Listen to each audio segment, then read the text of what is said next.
First, want to thank the partners here standing with me today. First, I'm U.S. Attorney Tessa Gorman. I'm the United States Attorney for the Western District of Washington, and with me today is FBI Special Agent in Charge Rick Colodi, DEA Special Agent in Charge Dave Reams, and also Deputy Chief Eric Barden from Seattle Police Department. For 2 years, law enforcement, including Seattle Police Department, DEA, and FBI, have been looking into the Jackson drug trafficking organization and building a case against that organization, the result of which were arrests and indictment over the last few days. This organization was run by two brothers, Marquis and Markel Jackson, and involved many members of their family acting as couriers or money launderers. They bought fentanyl in bulk from a source of supply in Arizona and distributed this fentanyl in Washington, Montana, and elsewhere. And they sold it on the Lummi Nation, right here in the Western District of Washington. And there's not a community I visit that does not talk about the devastation that fentanyl has done to their communities. This poison has harmed their children, their families, their communities, and nowhere is that more felt than our Native communities. The disproportionate effect of fentanyl overdose deaths and fentanyl on our Native communities is really horrifying. I visited the Lummi Nation last year after they suffered 4 overdose deaths in 4 days. And the Lummi Nation was doing everything they could to stop the fentanyl poison from coming to their community, including declaring a state of emergency. They were using and continue to use all their tools. And we stood there in partnership with them and said we would use all of our tools as well to stop the flow of poisonous fentanyl into Native communities. Members of the Jackson organization clearly targeted Native communities, both on the Lummi Nation here in the Western District of Washington, but also Native communities in Montana as well. This prosecution is critical for addressing that harm and other harms done to our community by fentanyl trafficking by the Jackson drug trafficking organization. With the arrests over the last few days, we've made a dent in this organization, and this investigation continues. I'm going to now turn it over to FBI Special Agent in Charge, Rick Colodi, to talk more about the organization and this operation. Thank you, Tessa. Good morning. Thank you for joining us today. My name is Rick Colodi. I'm the Special Agent in Charge of FBI Seattle. I'm honored to be here with my counterparts from the U.S. Attorney's Office, the Drug Enforcement Administration, and Seattle Police Department. Without this partnership, this operation and this case would not be possible. Yesterday's operation emphasizes our continuing commitment to make communities safer by removing huge quantities of dangerous drugs from our streets and communities. The significance of this case is a family drug trafficking organization expanded beyond Washington state to locations across the country. This group distributed more than 800,000 fentanyl pills throughout the United States, including states of Arizona, Texas, Missouri, Montana, and Georgia. Together with our partners, this demonstrates the national impact of yesterday's operation on disrupting this source of supply. I want to emphasize the scale of this operation to dismantle an extensive drug dealing conspiracy. In King and Pierce County alone, this team executed 13 separate search sites yesterday. This also included arrests and searches coordinated across multiple field offices across the country. Behind each of these agencies, there are hundreds of personnel that continue to work tirelessly at all hours to fight the flow of dangerous drugs that are entering and within the Pacific Northwest.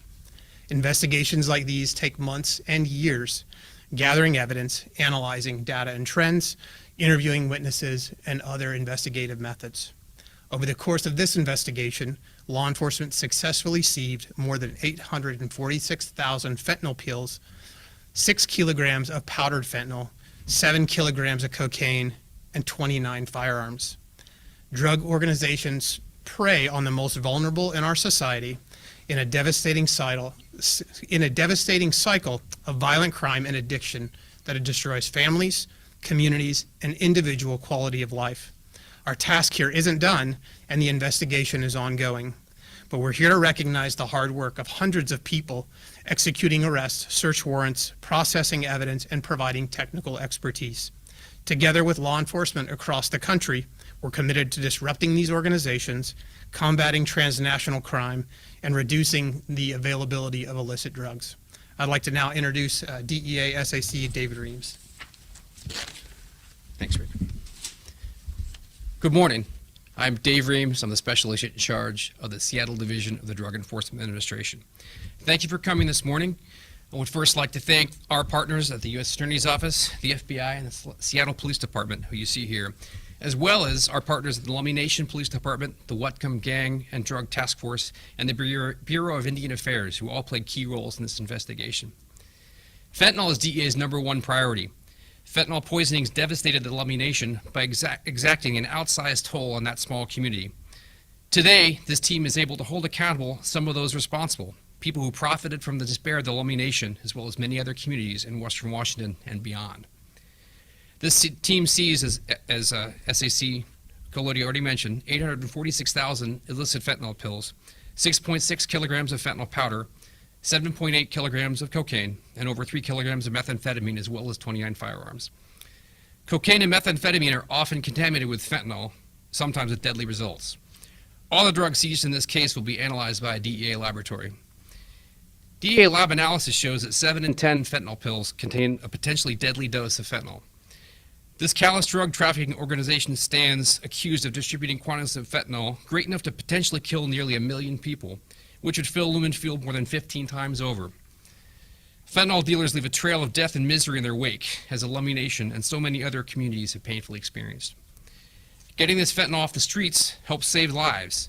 The magnitude of this operation took the team you see here, as well as many other state, local, federal, and tribal partners.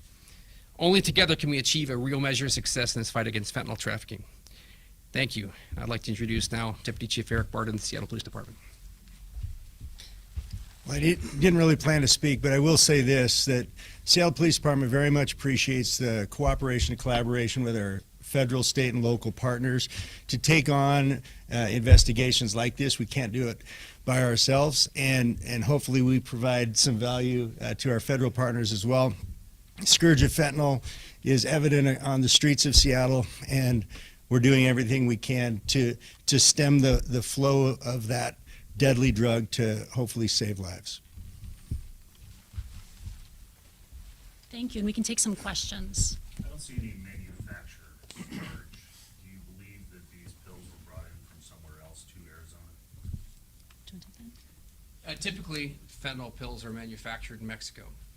Typically, fentanyl pills are manufactured in Mexico from precursor chemicals delivered from China, made by 2 main cartels, the Sinaloa and Jalisco cartel.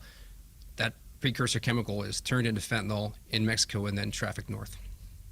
I also don't see anything in terms of the statute regarding the death of these individuals. Is there any sort of federal statute regarding the death of these members of the Lummi Nation? There is a federal statute prohibiting death resulting in drug cases, but this investigation is ongoing. There were also some rainbow pills on the Tulalip Reservation around the same time that the deaths occurred on the Lummi Nation. Do you believe that case is connected at all to this? I think it's fair to say that, the investigation will continue. Clearly, this organization was dealing a massive amount of fentanyl in our communities, and we're going to follow the case where it leads us. But we particularly, care deeply about our tribal nations who have taken disproportionate impact of fentanyl trafficking. So we are very concerned about the 25 nations in our community and the nations across this country. So we'll continue to investigate. So, can't say right now whether the Tulalip issue, which happened at the same time as the Lummi deaths, is connected to this. Not right now. Yeah. Anything else? All right. Thank you so much for your time. We really appreciate it. Thank you.